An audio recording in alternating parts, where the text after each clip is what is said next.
Hey guys, इस video में हम लोग डिस्कस करेंगे ऑर्डिनरी पोर्टलैंड सीमेंट के बारे में, कैसे इसको बनाया जाता है, इसका सिग्निफिकेंस क्या है और बहुत सारी चीज़ें जानेंगे।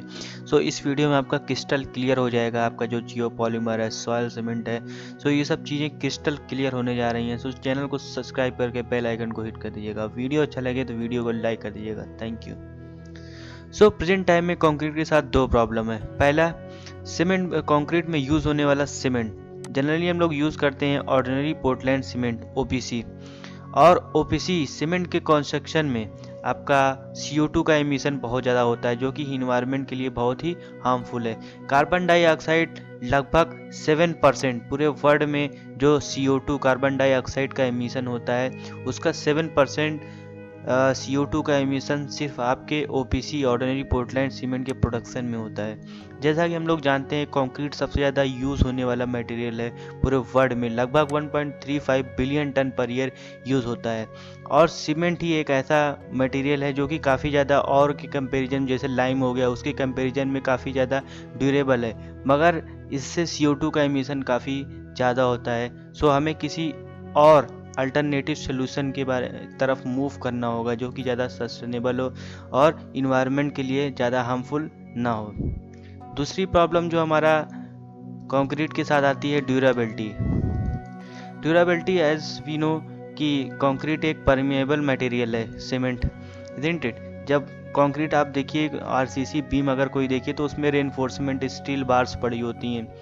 वाटर पर्कुलेट होता है through out the beam, through out the concrete, और जो उसमें वाटर पर्कुलेशन होता है उसकी वजह से जो स्टील आपकी लगी होती हैं कंक्रीट में, उसमें क्रोजन और कार्बोनेशन जैसी प्रॉब्लम्स भी आती हैं, जिससे कि कंक्रीट की लाइफ अल्टीमेटली बहुत ज़्यादा कम हो जाती है, इजंट इट। तो हम एक ऐसे अल्टरनेटिव के बारे में बात करेंगे, एक ऐसा अल्टरनेटिव और सस्टेनेबल चॉइस के बारे में बात करेंगे जिसका नाम है एल्कली एक्टिवेटेड बाइंडर, या फिर कह लीजिए एल्कली एक्टिवेटेड सीमेंट। एक्चुअली ये काफ़ी ब्रॉड टर्म है, इसमें काफ़ी सारी चीज़ें आती हैं। जियो पॉलीमर हो गया, सॉयल सीमेंट हो गए, इनऑर्गेनिक पॉलीमर हो गया, इसी का एक पार्ट है, वो आगे चल के हम लोग देखेंगे।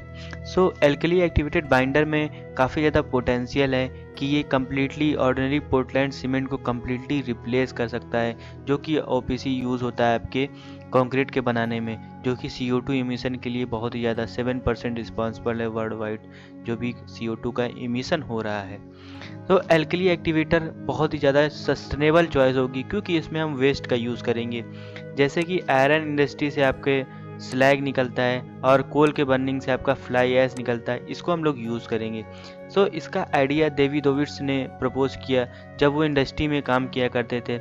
उन्होंने देखा कि ऐसे सोर्स मटेरियल, ऐसे वेस्ट मटेरियल समझ लीजिए आप, जो जिसमें कि एल्युमिनियम और सिलिकॉन कंटेंट काफ़ी ज़्यादा हैं, वो रिएक्ट करती हैं एल्कलाइन लिक्विड से। एल्कलाइन लिक्विड वही जैसे सोडियम हाइड्रोक्साइड, पोटेशियम हाइड्रोक्साइड, ये सब एल्कलाइन लिक्विड आती हैं। इसके बारे में भी अभी आगे वाले स्लाइड में डिटेल में बात करेंगे। एल्कलाइन लिक्विड से, इसको एल्कलाइन लिक्विड को एल्कलाइन एक्टिवेटर भी बोलते हैं। इनसे रिएक्ट करके एक ऐसा मटेरियल देता है हमें जिसमें बाइंडिंग प्रॉपर्टीज़ होती है, जैसे कि सीमेंट में होती हैं। तो इस पे एक्सपेरिमेंट किया गया। फ्लाई ऐश जो होता है आपका, कोल बर्निंग से निकलता है वेस्ट, फ्लाई ऐश को हम लोग एल्कलाइन एक्टिवेटर से रिएक्ट करवा के एक ऐसा प्रोडक्ट बनाया गया जो कि काफ़ी ज़्यादा उसमें बाइंडिंग प्रॉपर्टी थी, काफ़ी ज़्यादा स्ट्रॉन्ग कंक्रीट बाइंडर निकला और ज़्यादा ड्यूरेबल था OPC के कंपैरिजन में, और इन्वायरमेंटल फ्रेंडली भी था। एल्कली एक्टिवेटेड बाइंडर बनाने के लिए आपको दो चीज़ चाहिए। पहला, सोर्स मटेरियल। सोर्स मटेरियल वो जो कि हमारा वेस्ट होगा, इंडस्ट्रियल वेस्ट होगा, जैसे फ्लाई ऐश हो गया, ग्रेनुलेटेड ब्लास्ट फर्नेस से जो स्लैग है, राइस हस्क ऐश हो गया, सिलिका फ्यूम हो गया, रेड मड हो गया, और बहुत सारी चीज़ें हैं। ठीक, इसको जब हम लोग एल्कलाइन लिक्विड से मिलाते हैं, रिएक्ट करवाते हैं, तो हमें फाइनल प्रोडक्ट जो मिलता है वो एल्कली एक्टिवेटेड बाइंडर होता है, या फिर एल्कली एक्टिवेटेड सीमेंट होता है। नाउ एल्कलाइन लिक्विड के बारे में बात करेंगे, कौन कौन सा एल्कलाइन लिक्विड या फिर सोल्यूशन कह लीजिए, ठीक है ना, या फिर एल्कलाइन एक्टिवेटर कह लीजिए, हम लोग यूज़ करते हैं। सबसे पहले एल्कली होता क्या है जान लीजिए। एल्कली एक काली वर्ड है, अरबिक वर्ड है, जिसका मतलब होता है ऐश, राख, जो कि यूज़ होता है काफ़ी ज़्यादा क्लीनिंग में, आपके बर्तन मांजने में, और ये पाया जाता है लगभग जहाँ साल्टी इन्वायरमेंट रहता है या फिर कोस्टल एरिया में पाया जाता है। और एल्कलाइन लिक्विड इसी का जो सोल्यूशन होता है, जो एल्कली अर्थ मेटल्स होते हैं जैसे सोडियम, पोटेशियम, मैग्नीशियम, यही सब इनका जो सोल्यूशन होता है। जैसे पोटेशियम का सोडियम का सोल्यूशन हो गया, वाटर में मिलाएंगे तो सोडियम हाइड्रोक्साइड, पोटेशियम हाइड्रोक्साइड, एक का सोल्यूशन जो होता है वो एल्कलाइन लिक्विड होता है। एल्कलाइन लिक्विड को ही हम लोग सोर्स मटेरियल से मिलाते हैं। एक जो आपकी डिज़ाइन होगी, जो आपका जो स्टैंडर्ड जो डिज़ाइन होगा, जो प्रपोज किया गया, अभी मैं उसके बारे में डिस्कस करूँगा, मिलाएंगे एक रेशियो में, तो आपका जो फाइनल प्रोडक्ट मिलेगा वो एल्कली एक्टिवेटेड बाइंडर मिलेगा। यहाँ पे कुछ एग्जांपल हैं, sodium hydroxide NaOH, potassium hydroxide और सोडियम सिलिकेट का काफ़ी ज़्यादा यूज़ होता है एज अ एल्कलाइन लिक्विड। इसको ध्यान रखिएगा आप लोग। नाउ अब ये देख लीजिए कि क्या डिफरेंस है आपका जियोपॉलीमर और inorganic polymer, alkali activated material और कैल्शियम सल्फो एल्यूमिनेट सीमेंट में क्या क्या डिफरेंस है। सबसे पहले वाई एक्सिस पे जो हमारा है ये कैल्शियम कंटेंट है, एक्स एक्सिस पे जो है आपका एल्युमिनियम कंटेंट है। आप देखेंगे जियोपॉलीमर जिसमें कि लगभग बहुत ही कम कैल्शियम कंटेंट है बट एल्युमिनियम कंटेंट काफ़ी ज़्यादा है। ऐसे पॉलीमर, ऐसे एल्कली एक्टिवेटेड बाइंडर को हम लोग जियोपॉलीमर बोलते हैं। उसके बाद थोड़ा इसमें कैल्शियम, इनऑर्गेनिक पॉलीमर में कैल्शियम की क्वांटिटी थोड़ा ज़्यादा है जियोपॉलीमर के कंपैरिजन में, और इसमें एल्युमिनियम की क्वांटिटी भी काफ़ी ज़्यादा है, तो इनऑर्गेनिक पॉलीमर हो गया। उसके बाद एल्कली एक्टिवेटेड बाइंडर में थोड़ा कैल्शियम कंटेंट थोड़ा ज़्यादा होता है, और कैल्शियम सल्फो एल्यूमिनेट सीमेंट में कैल्शियम और एल्युमिनियम के कंटेंट लगभग बराबर होते हैं। तो ये यहाँ इस पिक्चर से आप इजीली डिफ्रेंशिएट कर सकते हैं कि क्या आपका है geopolymer, inorganic polymer, calcium sulpho aluminate silicate cement.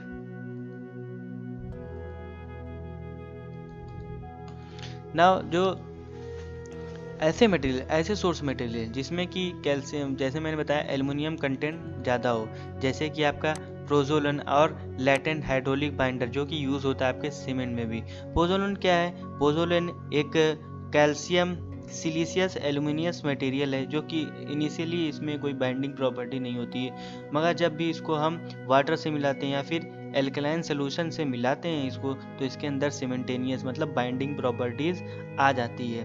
तो इसका हम लोग यूज़ करते हैं एल्कली एक्टिवेटेड बाइंडर बनाने में। और भी आपका जो हो गया फ्लाई ऐश मैंने बता ही दिया, म्यूनिसिपल सॉलिड वेस्ट हो गया, मेटाकोलिन ये जो है क्ले मिनरल्स होता है जो कि यूज़ होता है आपका सिरेमिक मटेरियल बनाने में, जिसमें काफ़ी ज़्यादा क्वांटिटी में एल्युमिनियम होता है, इज़न्ट इट?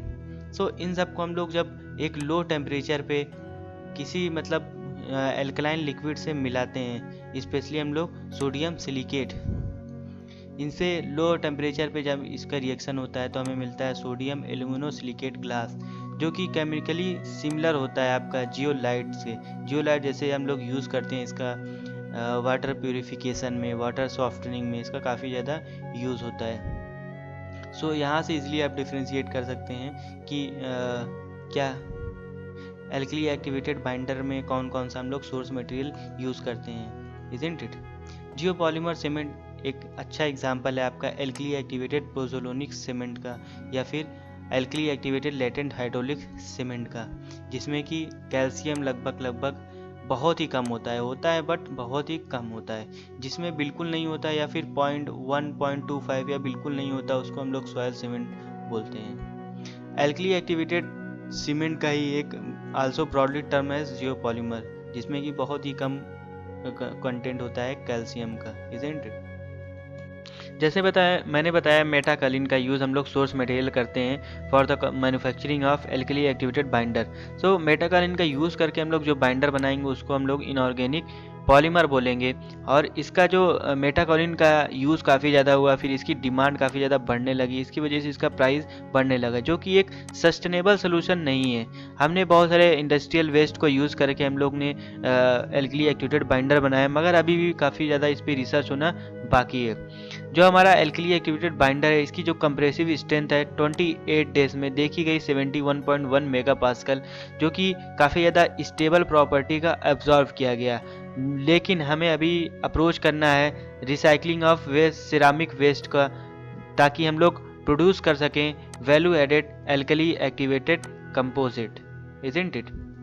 सबसे ज़्यादा कंप्रेसिव स्ट्रेंथ मेज़र किया गया अगर हम यूज़ करें सोडियम सिलिकेट का यूज़ करके हम एल्कली एक्टिवेटेड कंक्रीट बनाएं तो उसकी कंप्रेसिव स्ट्रेंथ लगभग 120 से 140 मेगापास्कल तक पहुंच जाती है, जो कि काफ़ी ज़्यादा है।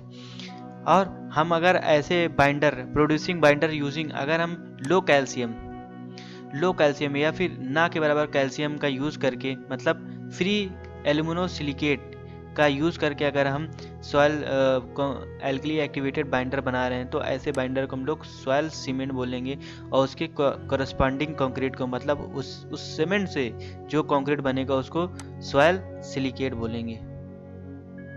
ना इस टेबल को देखिए, इस टेबल में आपका दिखाया गया है जैसे कंक्रीट का ग्रेड होता है M20, M25, M30, तो इसका भी एक ग्रेड है और इसमें जो हम लोग मिक्सिंग करेंगे उसमें कौन कौन से कंटेंट रहेंगे। आपका यहाँ पे केमिकल कंपोजिशन दिखाया गया है फ्लाई ऐश का और आपका ग्राउंड ग्रेनुलेटेड ब्लास्ट फर्नेस का केमिकल कंपोजिशन इस टेबल में है।